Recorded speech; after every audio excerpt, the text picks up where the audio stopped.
אני אלה חרפק, והמיזם שלי יכול להפוך כל דבר למתוק.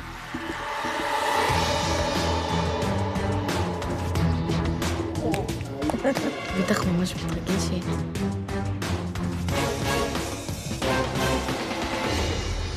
שלום. שלום. נעים מאוד.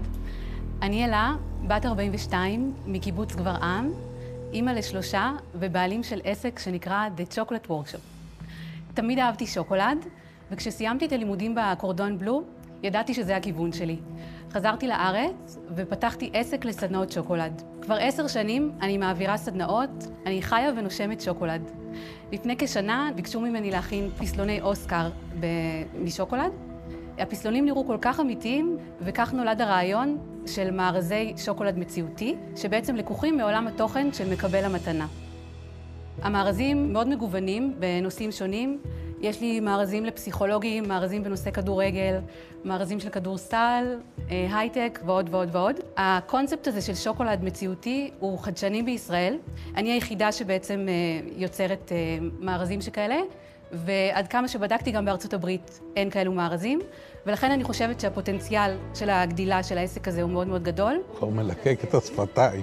התוכנית שלי היא לשכור מטבח תעשייתי, להגדיל את הייצור של המארזים, לשכור עובדים, ובעצם להגיע עם המארזים האלה מעבר לים לעוד ארצות, בעיקר לארצות הברית. לשם כך, אני מבקשת מכם השקעה של 300,000 שקלים, תמורת 10% מהעסק.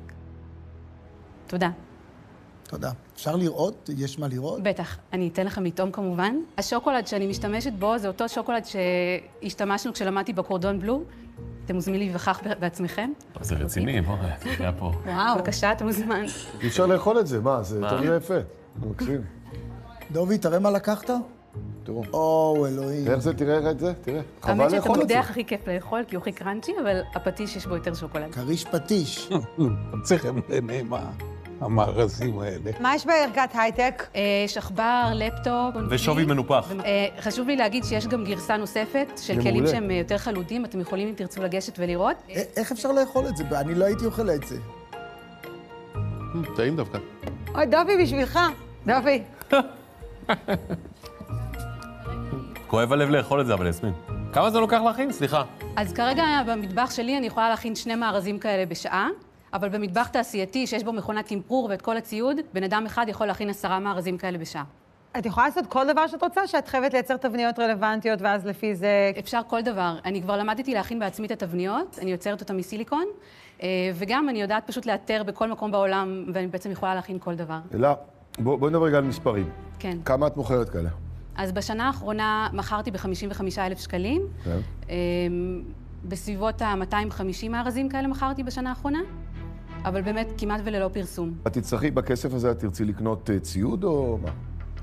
יש לי כבר המון תבניות, אני אצטרך עוד תבניות, כן, אני אצטרך השקעה גם לתבניות. במטבח התעשייתי יש את כל המכשור, אז אני לא צריכה לקנות את המכונה שמטמפררת והכל. אני בעצם צריכה את התבניות עצמן, כן. וכמה מרוויחים מזה? מארז ממוצע עולה בין 10 ל-15 שקלים. זה העלות של האריזה והשוקולד, כן. כמה את מוכרת? בין 200 ל-300 שקלים. אני רק רוצה לראות שהבנתי על מארז שאת מוכרת בין 200 ל-300 שקלים.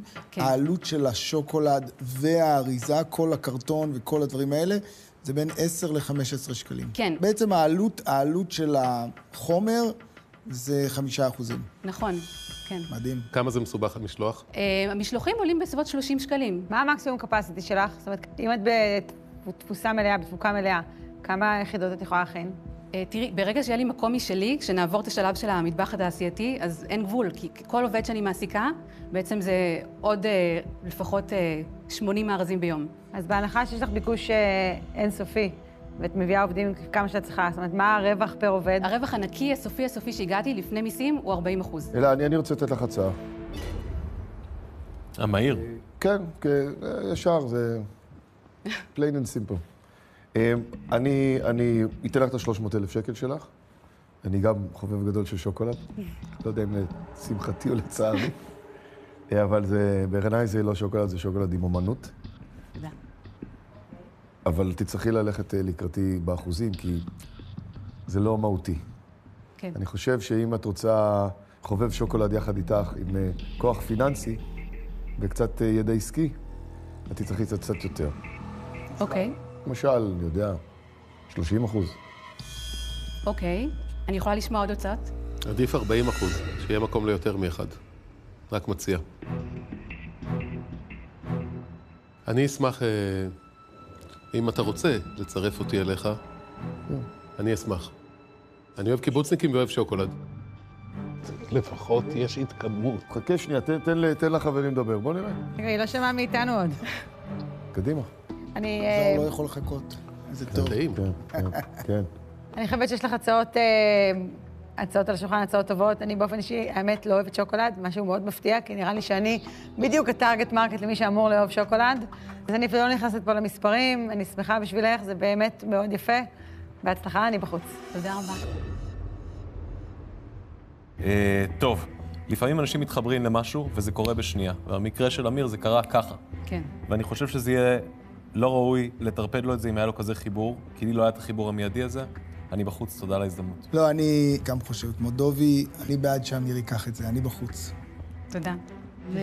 אני חושב שהאיש הזה שכל שנייה לקח שוקולד היה אמור להיות בפנים ולא בחוץ.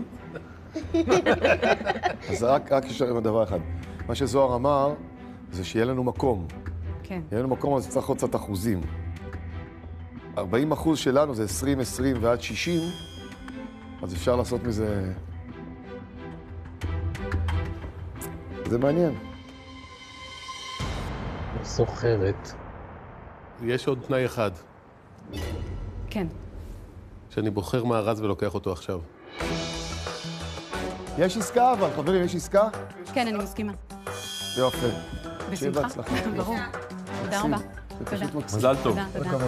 אני לא רגיל לקום פה, זה חימה לי הרגל. תודה, זוהר. זאת האמת. את זה אני מעניק לך. תודה, מה טוב? ביטקוין. צריך. יש לזה יותר ערך מביטקוין, אתה יודע את זה, נכון? זה טעים וזה מתוק, וזה סחיר. האמת שאני באמת בהלם, לא חשבתי שזה יהיה כל כך מהיר. התרגשתי ממש, הם מאוד התלהבו, אז... בא לי לקפוץ מרוב שמחה. אוי, ממש. פאג לייב. שמרו לי על הסחורה, לא לגעת.